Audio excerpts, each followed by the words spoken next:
Hi guys, welcome back to our channel building moms. Guys, आज हम बात करेंगे this that these and those के कंसेप्ट के बारे में। हम बच्चों को this that these and those का कंसेप्ट खेल खेल में कैसे सिखा सकते हैं, इस वीडियो में हम देखेंगे। स्टार्टिंग में हम वर्कशीट्स का यूज़ नहीं करेंगे, पहले बच्चे को कंसेप्ट अच्छे से क्लियर करवाएंगे, उसके बाद ही वर्कशीट्स का यूज़ करेंगे। तो आइए वीडियो स्टार्ट करते हैं बच्चे के ही टॉयज़ के साथ। उसके टॉयज के साथ ही स्टार्ट कीजिए, बच्चे को इन्वॉल्व करना स्टार्ट कीजिए। जैसे बच्चा बैठा है, बच्चा आराम से खेल रहा है, तो धीरे धीरे बच्चे के साथ इंटरेक्ट कीजिए। What is this? This is a JCB. What is this? This is a tractor. What is this? This is a car. What is this? This is a scooter. Wow, it's so beautiful. What is this? This is a Doraemon. This is a toy of Doraemon. What is this? This is an eraser. What is this? This is a pencil. इस तरह से हम बच्चों को involve कर सकते हैं और बच्चों को स्टार्ट करवा सकते हैं, ताकि बच्चों को पढ़ाई भी ना लगे और बच्चा खेल खेल में सीख भी जाए। इस तरह से हम बच्चे की ही चीजों को यूज कर सकते हैं।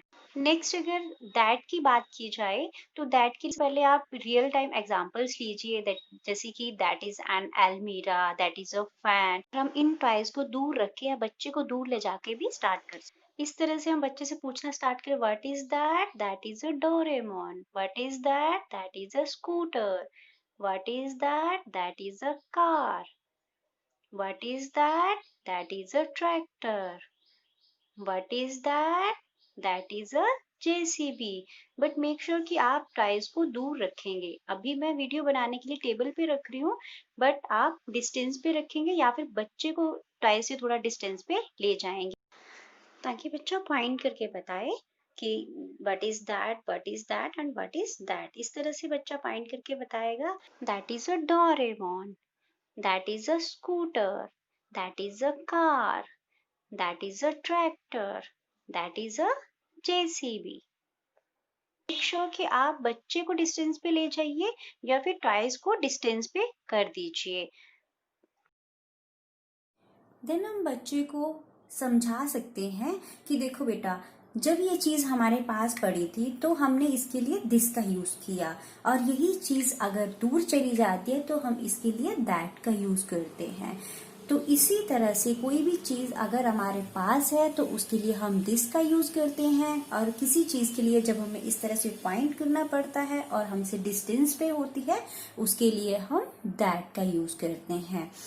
तो आपने देखा कि आपके टॉयज मैंने जब मेरे पास थे तो मैंने उसके लिए दिस का यूज किया, और जब टॉयज आपके दूर थे तो मैंने उसके लिए दैट का यूज किया।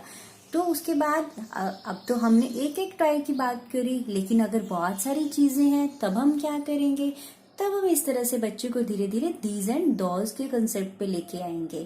फिर हम बच्चे को बताएंगे कि जब एक से ज्यादा चीजें होती हैं और वो हमारे पास होती हैं, जैसे ये देखो पेंसिल्स हैं। जब हमारे पास एक पेंसिल थी तो हमने इसको क्या बोला? This is a pencil. और हमारे पास एक इरेजर थी तो हमने क्या बोला इसको? This is an eraser. तो इसी तरह से अगर बहुत सारी चीजें हैं और वो हमारे पास हैं तो उसके लिए हम क्या यूज करते हैं? दीज। तो इस तरह से हम बच्चे को समझा सकते हैं। तो बच्चे को हम बता सकते हैं, तो एक पेंसिल के लिए दिस और एक से ज्यादा पेंसिल्स के लिए दीज। तो हम अब कैसे बोलेंगे?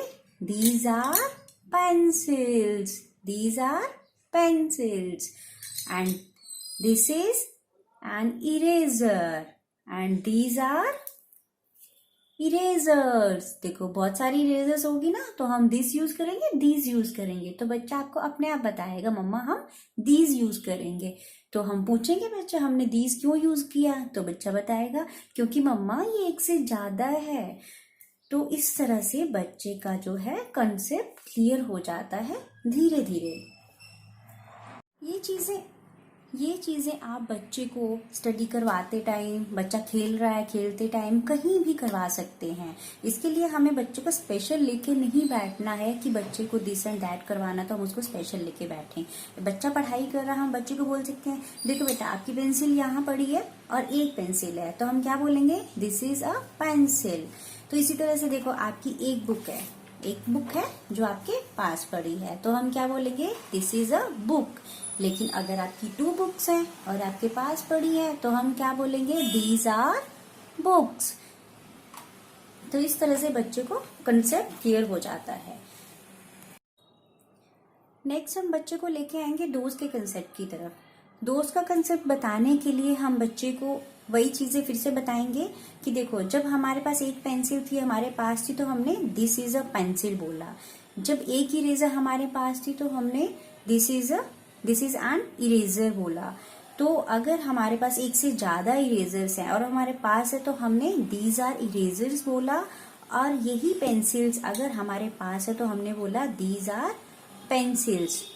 और अगर हमारे ये पेंसिल हमसे दूर पड़ी है तो हमने दैट का यूज किया, दैट इज अ पेंसिल।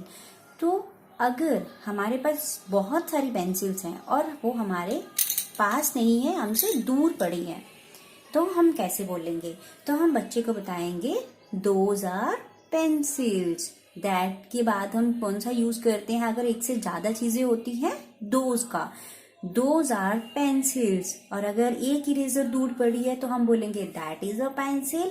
अगर बहुत सारी इरेजर्स दूर पड़ी हैं तो those are erasers, those are erasers. इसी तरह से आपके टॉयज पड़े हैं, पहले हमने 1-1 करके एक एक टॉय का नेम लिया तो हमने बोला that is a Doraemon, that is a scooter, that is a car. तो इसी तरह से अगर हम सब टॉयज की बात करेंगे तो हम कैसे बोलेंगे those are toys, those are toys. इसी तरह से हम बच्चे को बुक के लिए बता सकते हैं कि आपकी बुक है जो आपसे दूर पड़ी है, आपसे दूर पड़ी है, आप दूर रखेंगे। अभी मैंने टेबल पे रखी है बट मेक श्योर कि आप दूर रखेंगे, तो that is a book.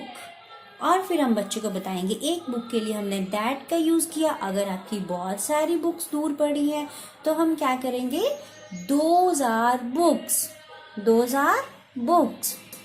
Friends, इस तरह से हम बुक्स का यूज ना करके बच्चे को रियल टाइम एग्जाम्पल्स लेके दिस एंड दैट का कंसेप्ट क्लियर करवा सकते हैं। रात को बच्चे को बाहर ले जाइए, बच्चे को दिखाइए, बच्चे को मून दिखाइए, that is a moon. Stars दिखाइए, दोज आर स्टार्स। इसी तरह से दिन में अगर आप बच्चे को बाहर लेके जाते हैं, अगर सन है तो आप बच्चे को बता सकते हैं दैट इज अ सन। इसी तरह से अगर क्लाउड्स हैं तो हम बच्चे को बता सकते हैं कि दोज आर क्लाउड्स। और दिस का कंसेप्ट तो आप कहीं भी बच्चे को बता सकते हैं।